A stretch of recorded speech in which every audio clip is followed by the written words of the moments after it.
What I'm going to do is I'm going to introduce them, but I obviously have a CV in front of me, but I'm not going to use that. I'm going to perhaps throw in a few words, what I feel, and you can talk at what is their brand coming across to us. So I'll probably start with Brian, in no particular order, but in the way they're seated. Brian is, obviously we know him, we've met him, he's the Vice President, Leadership Development at the corporate office. He's got an illustrious career behind him. He joined ArcelorMittal, Mittal Steel in 2006 as Head of Leadership Development. And he's had a lot of experience in learning and development, in resourcing, talent management in his previous company before ArcelorMittal, that was in Halliburton. And Brian has obviously worked beyond the learning and development in operations roles for the past 10 years. So I'll probably say in a few words what Brian's brand, because obviously know it well. EQ and task focused with a great combination. So he's very high on emotional intelligence, but he's a hard task master.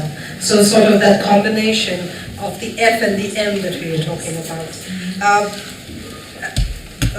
Great listener. If you tell him something or some idea, he's always ready to open. And Alina's nodding her head, who's part of his Brian's team. And last but not the least, Brian always impresses us with his mannerisms. Some of the ladies, when we were walking up, he opened the door for us. So very, very proper manners, if I can say. So Brian's on the panel, and Brian's flown in from London just to be with us. So a round of applause to Brian.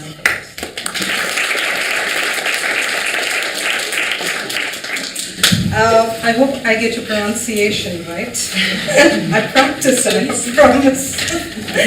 Let's use short. Yes, Sylvia Potocka-Lewiska. She's the Management Board Vice President. She started her career at Mittal Steel. Fabulous background, technology, Faculty of Information Technology at the Warsaw University of Technology. She's got a PhD in economics. She's a graduate of marketing and management, and obviously she is now the CFO of one of our subsidiaries and holding a lot of board positions for a number of companies. So Sylvia, welcome, and we're very glad that you're part of the panel.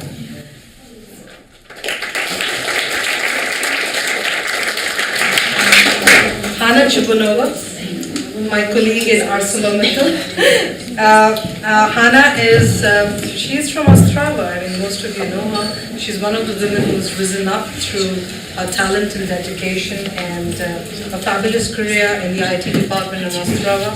Not only in IT, she's got a fabulous mix of technical and finance backgrounds, and she took a role in 2005 as the IT director for Poland. She was subsequently promoted to a CIO position for Eastern Europe in 2007, and in 2010 she went on to become CIO of GP Products. She's currently working as the CIO of Flat Carbon Europe, a huge segment. And Hannah, I don't know her personally, but whenever I cross her office, she's always working. So really dedicated. Hannah, congratulations for being here.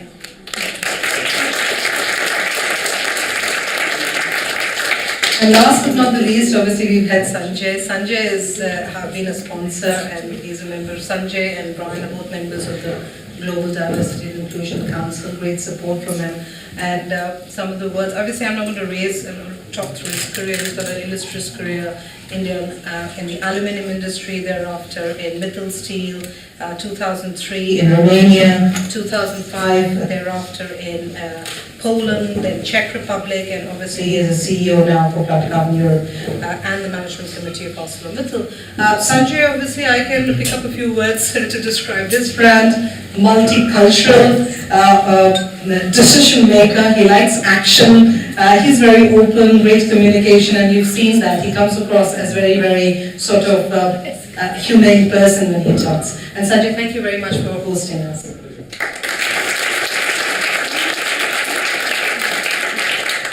Without much further ado, I give the floor to Sonia to lead it. Thank you.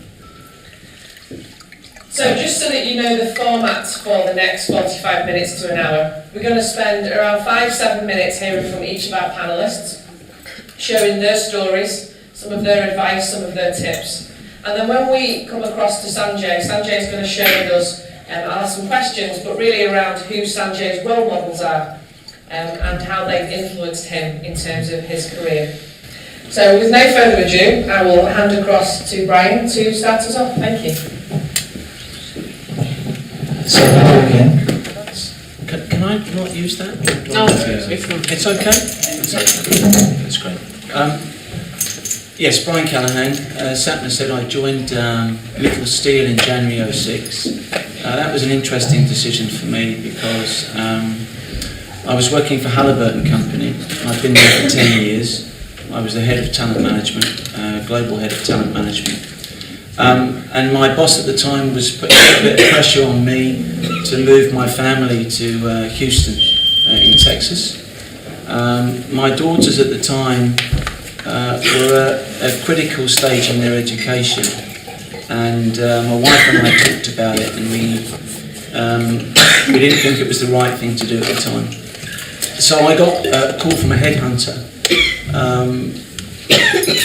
who asked if I was interested in joining Mittal Steel. Had I heard of Lakshmi Mittal? I had, obviously. So I went through 2 or 3 interviews and decided to take the role. It was a huge decision for me because I had built a brand in Halliburton, but the travel for me at the time, I was spending 2 weeks a month in Houston and 2 weeks at home, so it was time to make the move. So the interesting thing was in February 2006 I came to Ostrava to visit my first steel plant, and it was minus 25. I had never seen a steel plant before.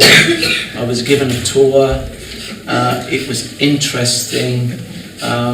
It was freezing cold, and whilst I was here, there was an email on my BlackBerry saying Mittal had launched a bid for Arcelor at the time. I had no idea what that meant. I soon found out over the next 6 months, and then of course we came together to be ArcelorMittal, and the last 7 years has been an education for me, quite frankly.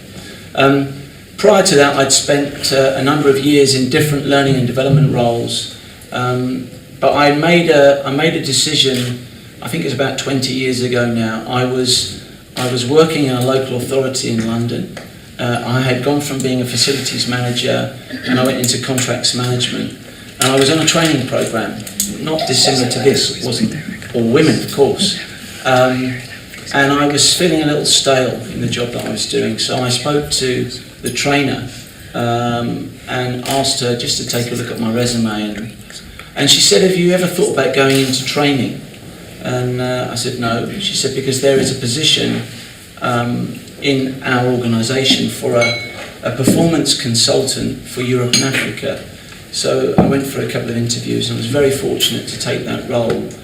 And it was a defining moment for me because the last 20 years have just been a fantastic journey, and it's something that I'm very, very passionate about. So that's a little bit about my career. What would you like me to talk about next? Any top tips really for you? I mean, something that's come out a lot today has been around how do women influence in a very masculine environment. So it'd be interesting to get your perspective or any advice that you've got for the delegates around how do they influence in a very masculine environment. Right. Well, I think, and I'm not saying that it's the same for women as it is for men, but I think my philosophy would be the same. And I actually have gone through my own leadership journey. It's something I did a little while ago, and I pulled it out when I knew I was speaking here. And some of the things that Sanjay said earlier kind of resonated with me. Being courageous and being passionate about what you do, I think, is very important. There will always be people in general that will try to detract from what you're saying or what you're trying to convince them to do. But if you actually believe in what you're doing and you show that passion, it will come through. And I think Sanjay's talked to you earlier about speaking up. I think you've got to be careful. When you were saying that, Sanjay, I was thinking to myself, sometimes people say something for the sake of saying it, and I don't think that's appropriate. But if you have a key message that you really want to bring, I think you absolutely have to speak up. You have to be courageous in a very difficult environment sometimes, and I think you have to be really passionate about it. Some of the other things I've got here, I think making things personal is very important. I think if you spoke to Alina or Satna, I think it's, you know, as a leader, somebody who is trying to forge a career in any organisation, some people can go through the process. So we talk about MBO and GDP. There are some managers that will just do the process. They will sit down, they will agree objectives. 3 months in, they'll think it's feedback time, come in, let's have a conversation, go. That's not what it's about. For me, leadership is not about process. It's about making it personal. Sanjay talked about Myers-Briggs and the F factor. It's wider than that. I think we are all individuals, we are all people, we all have our own preferences. And to get the best out of any relationship, you need to try and understand the preferences of the other person. And they may be very different from yours. But if both of you understand what those differences are, you can actually start to do things that will make that relationship work. So I think as a leader, as a team player, I think you need to take a personal interest in the people that you are leading or you are trying to influence. I think it's very important. The other thing I often tell my girls, you've got to be authentic. You've got to be true to yourself. You've got to be who you are. You know, there have been times as a father, I've seen my daughters trying to work out who they are and what they want to be. And occasionally, you know, I've thought, are you going down the right route? Is this really you? Is this what you really want to be and what you love? And I think if you try to be something that you're not, you will get found out. I think people can see through insincerity or falseness. So I think I spent a lot of time thinking about who I was and what I really wanted to be. And that sometimes isn't easy, but I think being authentic in the way that you conduct yourself and being true to your own values and not compromising, I think is really important. Thank you, Brian. Thank you.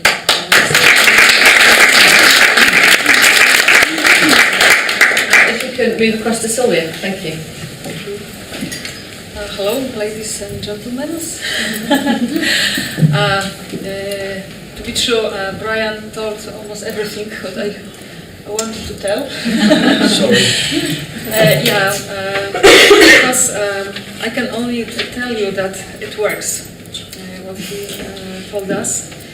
I will try to present you a little bit my career, but not about data, all stages. It would be boring, really. But I want to share with you my experience. Maybe it could be useful, especially that I can say, in my experience, everything is true.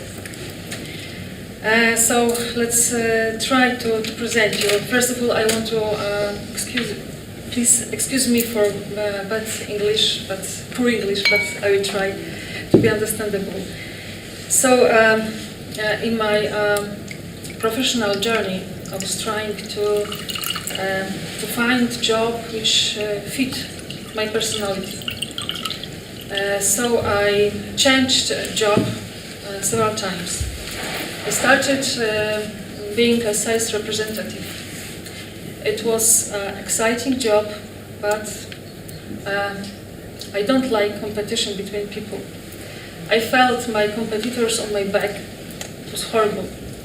I like cooperation, but competition, hard competition, it's difficult for me. I don't feel good in such situation.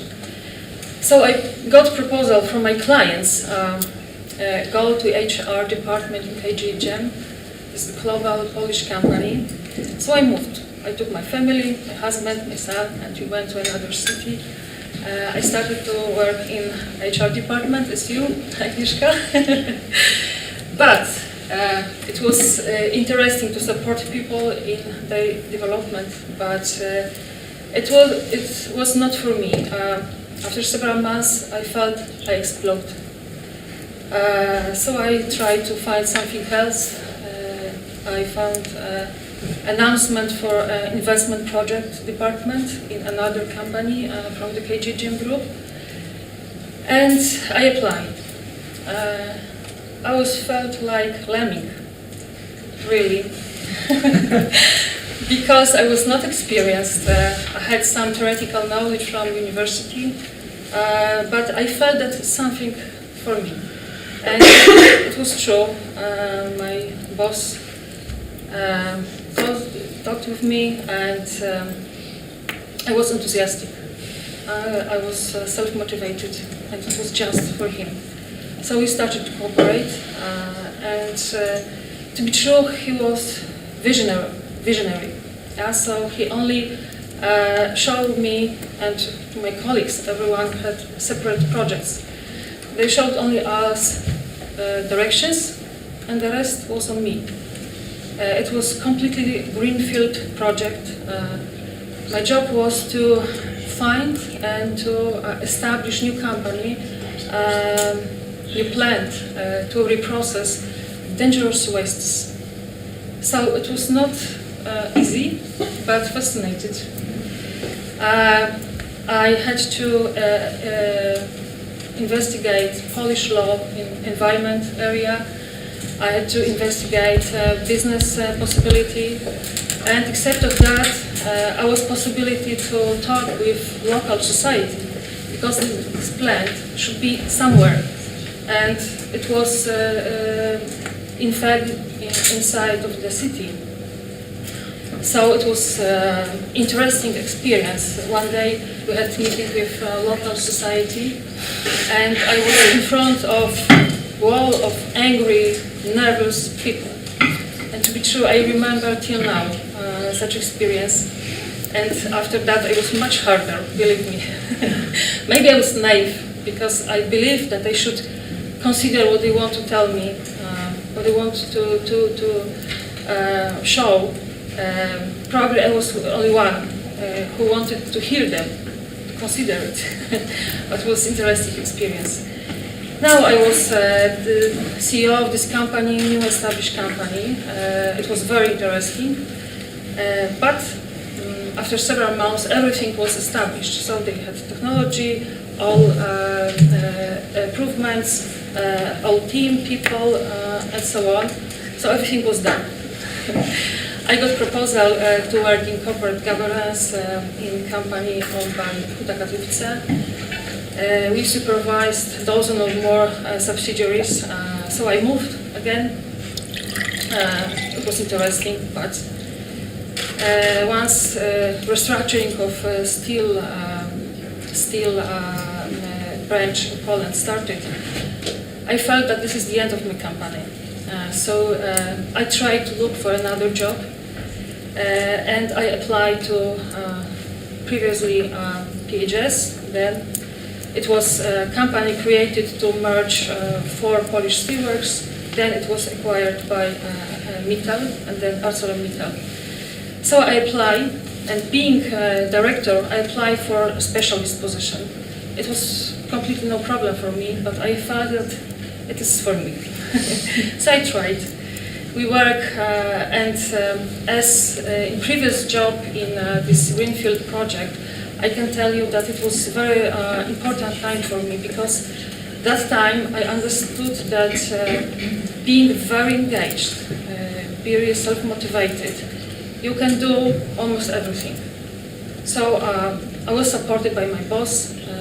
I have to, of course, work very hard, but using your intelligence, using your common sense, trying to study very deeply some projects, some things, some tasks, you are able to do really a lot of things. So in that time, I think I built my self-confidence, I'm sure. And starting to work in ArcelorMittal, it was time to another experience. I worked with team. It was a beautiful team. Some of them are here, so it proves that it was a wonderful team of people. So it was Agnieszka, Maya, a lot of other people, so I can thank you because thanks to them I'm here today. This is true. So it was time to cooperate with people. We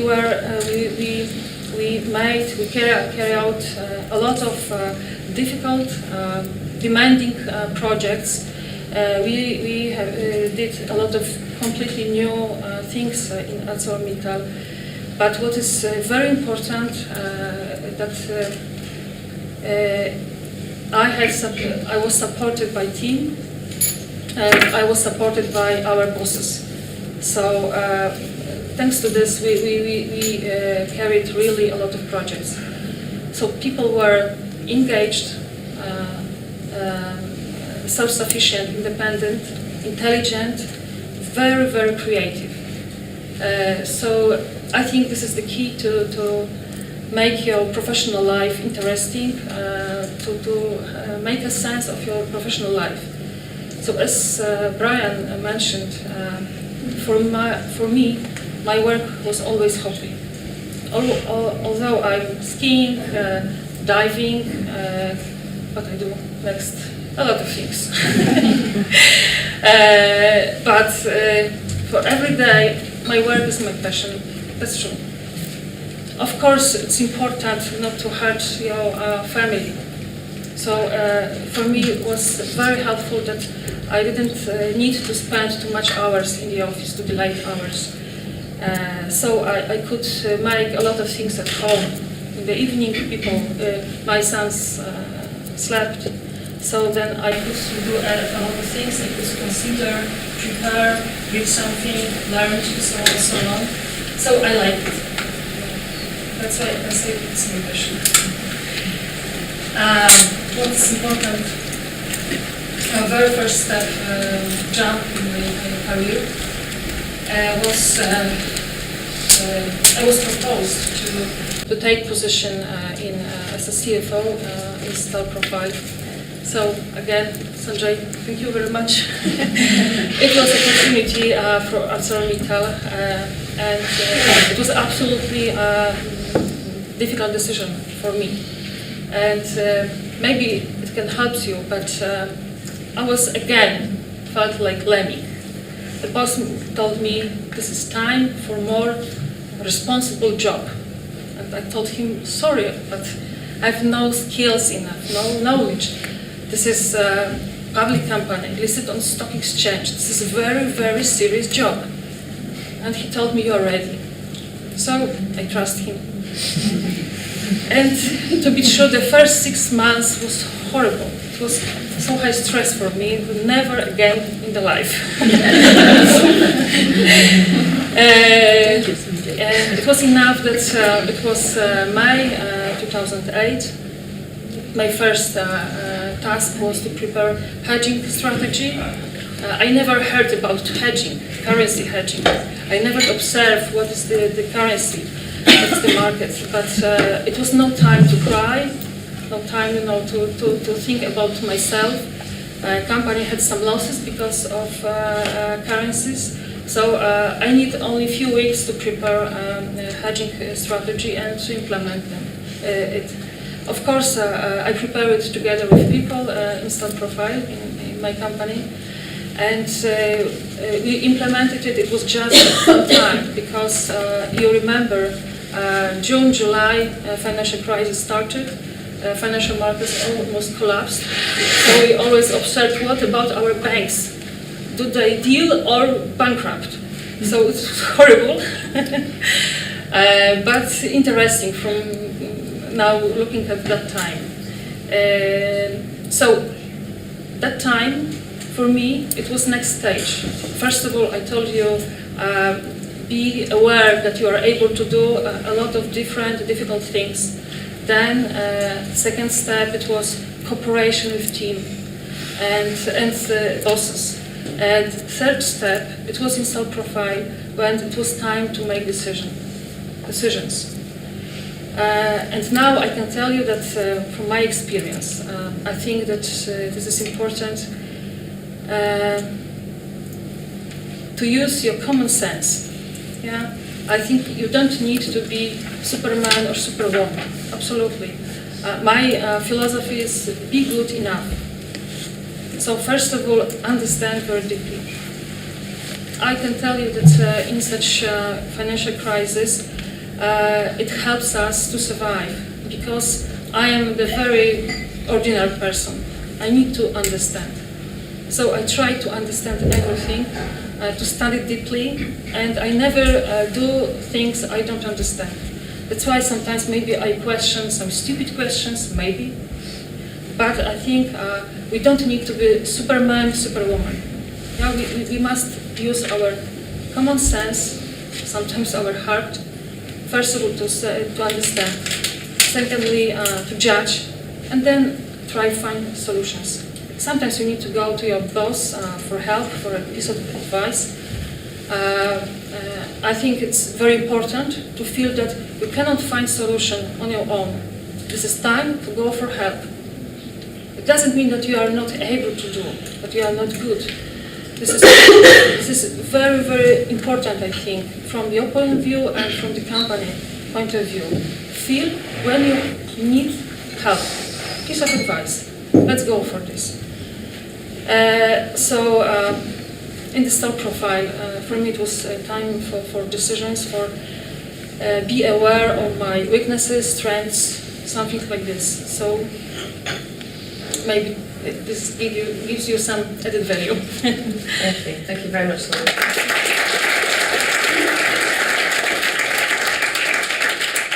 And Hannah, if we could move across to yourself in the spirit of passing it along.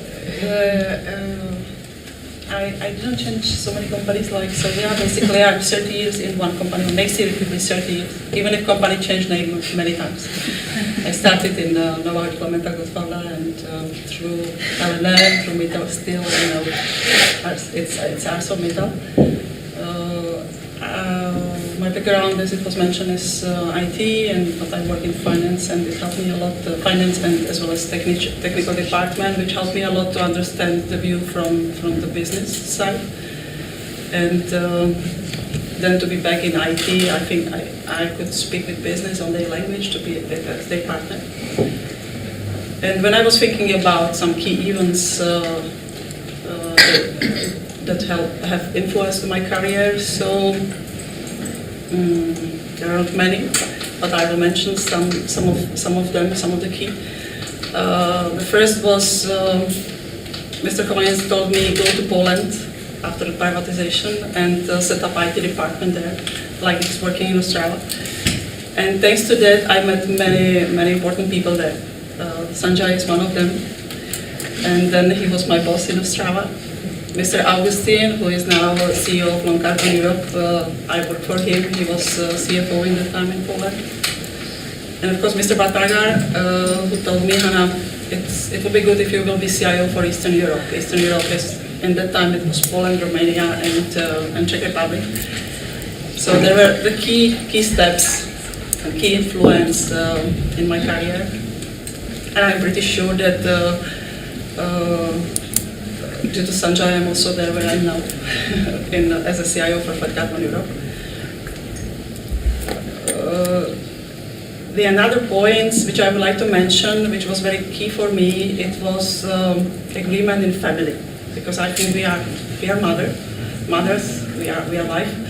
So we agree with my husband who will play which role in our family, that daughter will not struggle, and I'm happy it's working, because normally men and their ego, so it's true, no? So it's very important, because I normally spend 3 days in Poland during the week, and then always Friday, Saturday, Sunday, Monday in Australia. So I feel very comfortable because I knew that Hannah is not struggling and everything is working. So this was very important, because then I could focus for the job, and the job is demanding. You have to clarify, when you say Hannah is not struggling, it's her daughter. Daughter is also Hannah. Hannah is also daughter, yeah. Maybe I struggle more than she. I don't know. No, this is something what for me is really priority, to have a good family and family life, and try to combine it. It's really important. When we are speaking about work and life balance, I think really we should think about it. It's key. Even if some moments came during the time when I said it's probably not the good. The last time was I was on the meeting in Bahrain for the Jubail project for Tubular, and Hannah, my daughter, did examination, the final examination in gymnasium. And I said, it's a time probably I should be rather with her than there in Bahrain. But it's you cannot do everything, But at least I feel she's fine. She did. She's fine. So this is something what I want to share with you, that if we have a kids, we should really also think about them and take care about them. And I did some homework. So my tips to show confidence, for sure we discussed work hard, to be precise, to get the things done, to work with team. I'm basically a team player. I played volleyball many years, so I know that sometimes we are losers, sometimes we are winners, so we need to learn from the time when we are losers and to work with team. I had the pleasure to have really good teams, and also good support from the bosses. This is something that I'm happy to feel it, that the boss supports what my team is doing and what I'm doing. And there was also one question, the things which we would like to know before we did some steps in our career. So I was thinking about the answer, and I think it's good to not know what will come. It's better to go step by step, because your reaction could be different if you think what will come, or if you know what will come.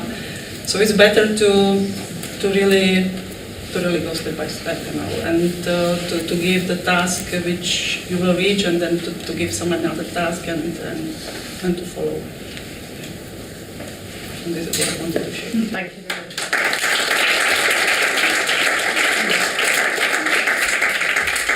So Sanjay, this afternoon you were kind enough to share some of your history and some of your leadership journey. We're really interested in the spirit of role models, who your role models have been during your career and what impact those role models had. Yeah, I think it's important to state, at least as far as I'm concerned, that role models can play a major role in your journey, in your career journey. There's no doubt about it. Now, these days, we are far advanced into HR systems. You have the process of mentorship. In my time, when I started my career, these concepts didn't exist, or even if they did, at least they were not there in the companies which I worked in those days. So the mentorship process, and Brian is one of the authors and leaders of mentorship in this company, so I think he can shed much more light about it. Mentorship can indeed play a role. For me, the role models have invariably been my bosses. And I didn't exactly realize that when I was working with them. So it's very easy to say that with hindsight when you are doing what you're doing today, and then you realize that this person, when he was in this role, this is what he did, and this is the way he would deal with problems, and this is the way he would analyze or break up the problems into pieces. So that's when you realize that, yeah, these are things which I learned from him, so why don't I do it myself, or why don't I try it out? I think specifically in the case of ArcelorMittal, it's important to realize that the leaders who are handling big assignments, most of these assignments are 10 times or 20 times the size of what any normal company could offer. This is very important to realize, because the sheer scale and size of ArcelorMittal brings you responsibilities which are bigger than what most other companies in the world can offer you. So in whatever level of leadership you are in, it doesn't at all have to be CEO level. Even if you are a departmental head, or you're a specialist, or you're doing a small leadership role with 5 people or 10 people in your team, you can be sure that the size of that role is bigger than what most leaders in the world get to experience. So this is a privilege by itself. So the biggest privilege which you could have in this company is by being a leader already, or by being a person who's been identified to be a leader in future. So the question is, how are you then using that privilege? Because this is a rare privilege. Leadership is a privilege, and the privilege then brings responsibilities. And if you are watching your bosses, the bigger leaders, then they are role models, and you can do nothing better than picking up the good things which you which you see when you watch them performing in action. Because these people would not hold on to their jobs for too long, especially in a performance-driven company like ArcelorMittal. Brian can relate to that. Because this company has got performance management in its DNA. It's all about numbers and results. There are a lot of companies which are more driven by philosophy and vision. For them, the long term is a much bigger guiding principle than the short term. I dare say here it's a bit the reverse. The short term determines the long term. It's not that the company doesn't have a vision. The vision is very, very clear. The vision was clear even when I joined Mittal Steel. I joined in 2003, and when I joined, one of the documents given to me was Mr. Mittal's speech at the Bath conference of 2001. Mittal Steel also used to have these annual conferences. So in the Bath conference, he presented a slide which showed his vision to be number 1 in the world. The only thing, it did not say that he wanted it in 3 or 4 years. One would have thought it's a 10-year or a 15-year vision. So these leaders who are now given charge of various functions in ArcelorMittal, people whom you meet every other day, they're either your direct N+1 or N+1+1, or they're in your peer group, or they could be anywhere. These people must be having something special to be able to survive in ArcelorMittal and in this 5-year crisis the steel industry is seeing. So if they have survived, and some of them have not only survived, but they have got bigger jobs even while this crisis is going on, that means they must be damn good. They must have some X factor or F factor, or if you like, to have first made it to that level, and then to have sustained their leadership at that level, because sustainability in the last 5 years in the steel business has been more difficult for ArcelorMittal than for smaller steel companies, because smaller companies have been regional, they've managed in a periphery and perimeter of their own. By and large, they have run their steel plants full at the cost of ArcelorMittal, because we are the ones, we who were forced to cut capacity, close some plants, do restructuring. Most of the other regional players never did that. So I am a very strong believer in role models. And as I mentioned to you earlier in the afternoon, that this knowledge comes free. That's what I like about it. So watching role models, picking up what they are doing in action and then doing it yourself is a great way to learn, is a great way to implement. In my own personal career, it has never failed. I have always managed to pick up these practices, their advice, and got a lot out of it in terms of results. But I must say, many of my role models have been young people in my teams. It's a pity that I've never told them that.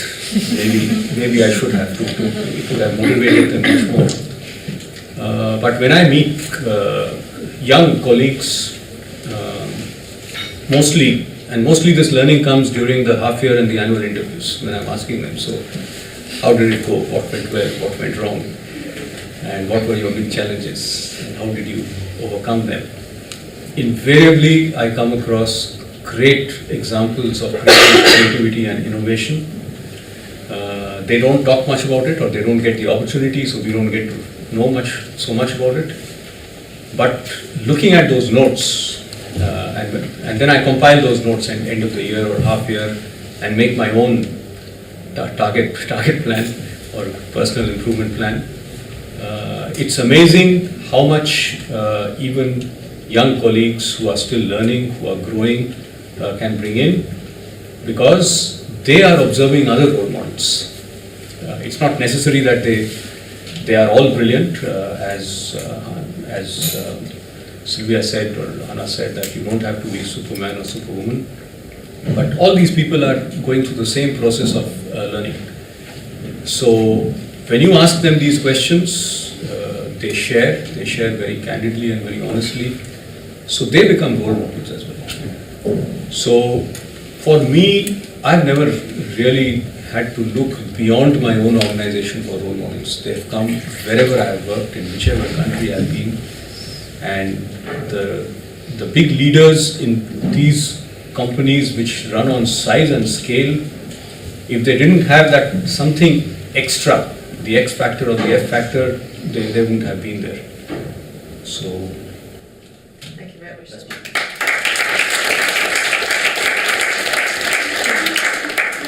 So this really now, in the short term, is your opportunity to open up the floor for any immediate questions in this space, and then also our panellists are giving us our time this evening to join us for dinner as well, where you can have a more quality conversation. But any initial questions that we can pose to the panel? Back to that courageous hand going up. speak up. Any initial questions? Yes, please, thank you. Actually, I asked this question to Matthew over lunch today, but I'd like to hear as well from the panelists.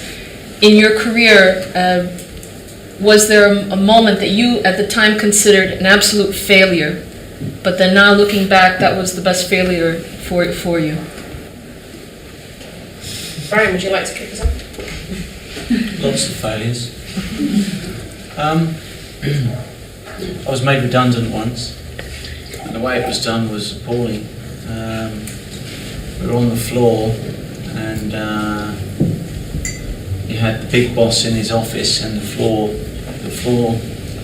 supervisor would go in, have a conversation, come out, walk round the floor, and then tap somebody on the shoulder, and you went in and you were given your notice, and then you left, and this just went on for a couple of hours. It was horrendous. And walking out of work that day, you can't help but feel that you've been a complete failure. It was the best thing that ever happened to me, because after a few days of reflection, you dust yourself down, you pick yourself up, you think about what you're going to do next, and you want to prove them wrong.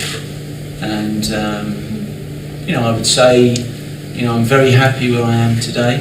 I'm doing a job that I absolutely adore doing. I'm working for a company that I really enjoy working for. So, you will get days when things are not good, but it's how you react to those situations that are important. Thank you, Brian. Sylvia, what about your own reflections on something at the time that felt like a real I can't failure? remember such situations, sorry. Really? Okay, no problem. We'll come back to you. Hannah, anything that feels prevalent for yourself? Yeah, sometimes discussion with my boss was not what I expected. But then after some time, I really I took a point from that, and we came back to the discussion, and we understood each other. I think it's important. Sometimes you can hear not the message which you would like, but it's important to think about it and to come back and continue the discussion and really to put on the same page. And it happened in my case. And I'm happy because I think it moved. The trust improved also between the people and understanding each other. So I will not speak about any concrete point, but it happened, and I learned. No. Sometimes we had such discussions since I in GDP. Yeah, that's why I'm asking you. And I think you understand my point. I understand also what you would like to what's your expectation. So it was not any concrete. I didn't want to move to name any concrete point, but it is in life. And it helped to really understand and increase the trust also between the people, and I think it's important. That whole resilience piece, we're going to spend some time on that tomorrow, specifically around self-belief. Sanjay, what about yourself? Anything that comes to mind in terms of what you felt at the time was a failure, but you pushed through it? Yeah, very, very, very easily. It doesn't take long to remember that. It was my first job as CEO. So, as I mentioned to you, I started my career in aluminium, and the first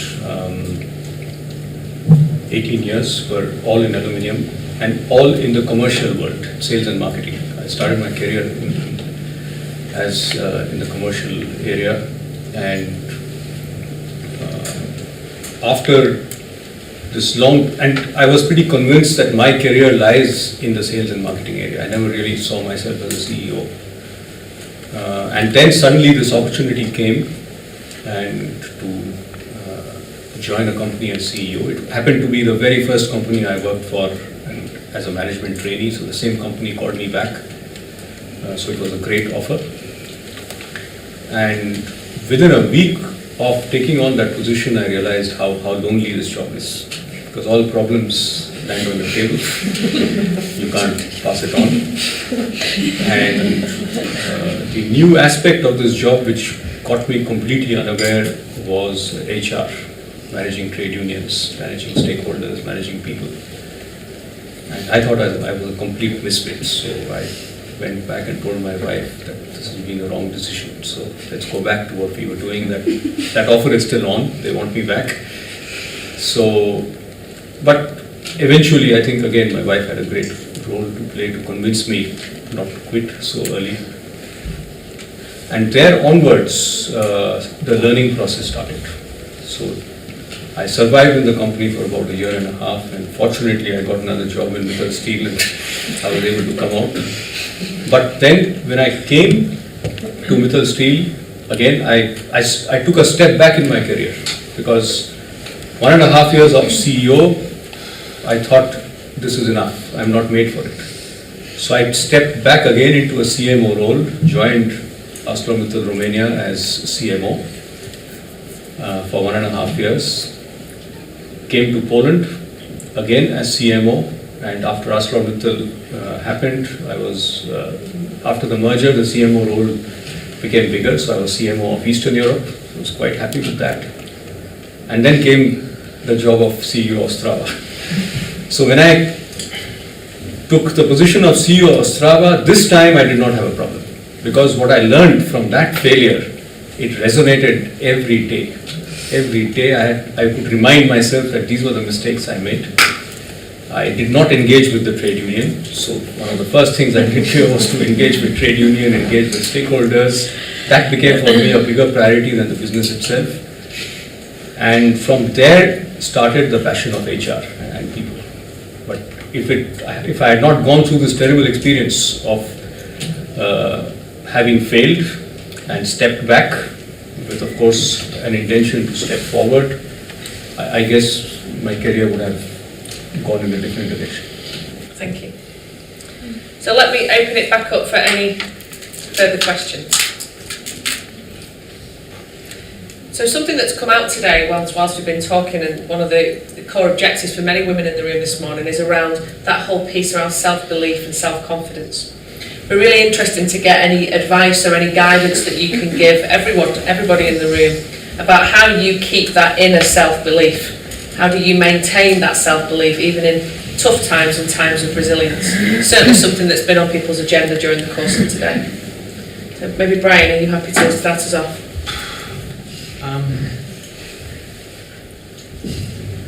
I speak to people. So if I have any doubts or questions about myself in any situation, I will confide in people that I would trust, just to check in with them, my thoughts and my convictions. But at the end of the day, you've got to believe in what you're doing. And if you really believe in what you're doing, I mean, I get challenged every day about various things, about the company, about HR, corporate HR. You know, we get some bad press sometimes, and for some good reasons, really. But at the end of the day, if you really believe that what you're doing is adding value, you've got to stand up for yourself. It's not easy sometimes. It can be quite challenging, but I think it comes down to your own personal conviction. But if you've got doubts, you've got to talk to people that you trust and get their thoughts, their perceptions, reconsider, and then move on. Perfect, thank you. And Sylvia, I know you made reference to this earlier in terms of that self-confidence piece, but how do you maintain that for yourself in terms of your own self-belief and inner strength? I think that my experience now helps me, because I think I carried out a lot of tasks alone or with people, with team, but generally now I have quite big experience, I think, so it's much easier. Being a 40-age person, woman, it's much easier to live because you have experience. This is my strength for sure. But my professor in brand school told us that we should be good enough, not be perfect, because it creates stress. What for? Be good enough. And he told us you have everything to be good enough. You don't need to be superwoman, but you have common sense, engaged, enthusiastic. You can do a lot of things. So I believe that. Of course, many times I have stress because I have to do something new, completely new, talk with new people, be in a new situation, even like today. This is always stress. Even now, I have stress. Now it's much calmer, but it's not so easy sitting with Mr. Samadar, so super people, and Hannah, so clever. I know her, she is very good. So this is a new situation too, but I believe that God gives us a lot of things just to manage our life.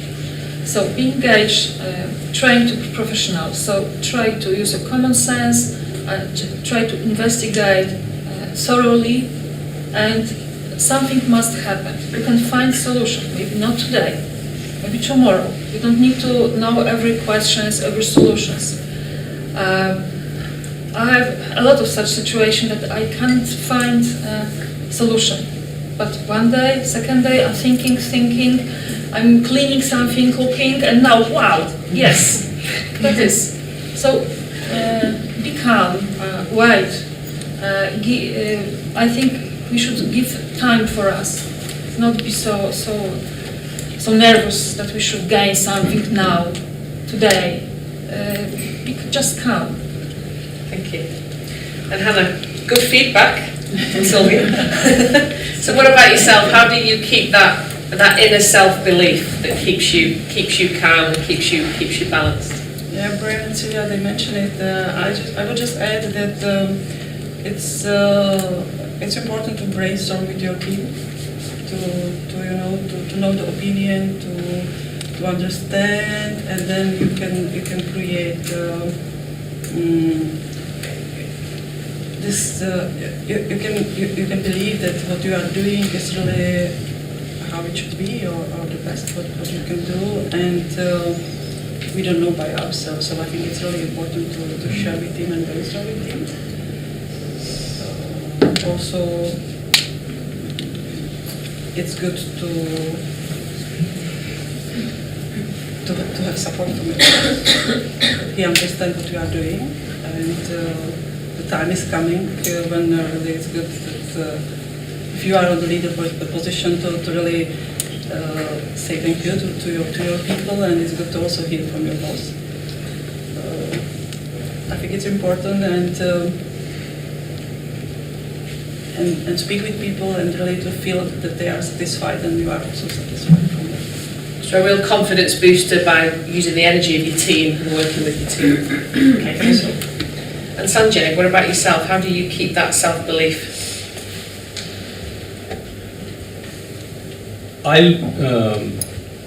Everyone has given great examples. I'll answer this question more in the context of leadership, because all of you are here because we want to see great leaders out of all of you.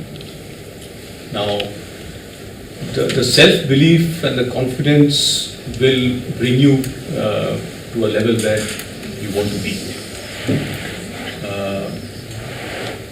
Because there's an ambition inside you, there's a desire, and there's, let's assume, self-confidence to fulfill the desire. Once you reach that level of leadership, I think then your biggest challenge is to be able to remain there without getting knocked out in this ruthless race. And you have your own pressures, work-life balance, you have to take care of your family, you have to do all that. So let's assume that you have made it to that level with the self-belief and all these qualities which you just heard about. But can you remain there and move forward for the next 10 years or 5 years or 20 years of your career? For that, my personal success formula has been to find the right people and have great people around you. Then you can relax. Because you can then pass on the pressure to them. And because they are great people and they have this burning ambition to do better, you can be sure that they'll deliver the results. And that's what I try to do, as I mentioned in the afternoon about this 1,000 people in 100 days or 2,000 people in 100 days. And I'm then trying to see, because I have an army of people. I am in charge of an area where, let's say, I have 10,000 people. It's impossible. It's physically impossible for me to know the 10,000 people. If I did, I would be great, because then nothing can go wrong. Because then I would choose the right people and put them into the right positions. So at least if I know 1,000 people or 500 people, I know enough about their family, I know enough about their desire, their ambition, I know their strengths and their weaknesses, then I can juggle around. Then even a non-performer for me can become a performer, because I'll just remove the non-performer from a position where that person is exposed to his or her weaknesses, and put that person into a different place where I will expose that person only to strengths. And we do this every other day. Before very rarely do we reach a conclusion that this person is absolutely a misfit in this company. That's rare. So for me, that would be the key to sustainability. Reaching a position is fine, as I told you in my own case, I made it to CEO, made it at an age which I was comfortable with, I was happy and proud, and then realized within 2 weeks that I was absolutely incompetent. I was not ready for the job. I got it, or rather I took it before I was ready for it.